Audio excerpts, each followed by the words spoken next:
सत्संग एक रूहानी शब्द है।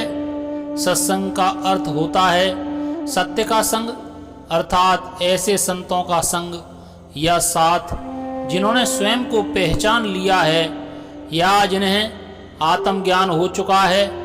वैसे आज के समय में ऐसे संतों का मिलना सौभाग्य की बात है, लेकिन यहाँ सवाल यह है कि मनुष्य के ऊपर सत्संग का असर क्यों नहीं होता।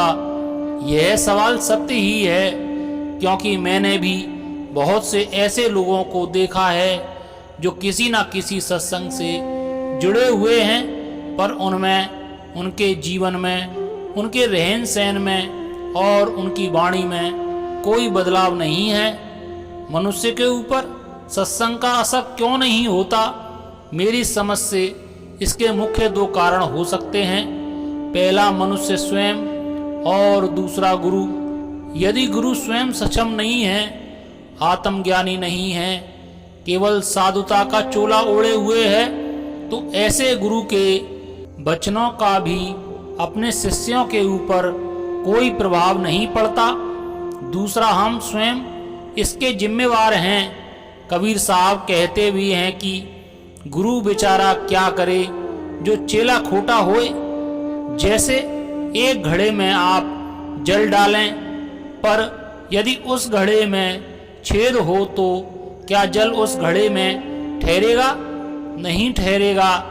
ऐसे ही हमारे भीतर भी कई छेद हैं जिनसे सत्संग बह जाता है। आप जब सत्संग में जाते हैं और सत्संग सुनते हैं, जब सत्संग खत्म हो जाता है तो आप सुने सुनाए सत्संग को वहीं छोड़ आते हैं और फिर वापस अपनी घर गृहस्थी में रम जाते हैं। जब तक आप सत्संग में सुने हुए वचनों को अपने आचरण में नहीं उतारोगे, अपने गुरु के बताए मार्ग पर सच्चाई से नहीं चलोगे, तब तक आप में बदलाव नहीं आएगा। गुरु के बताए मार्ग का पालन करते नहीं और कहते हैं कि सत्संग का असर क्यों नहीं होता। शराब का नशा भी तभी ही होता है जब उसे पिया जाए। गुरु के वचनों को अमल में लाकर देखो, फिर आप में बदलाव आता है कि नहीं।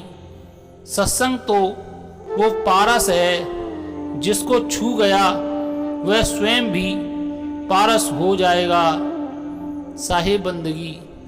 नमो बुद्धाय। धन्यवाद।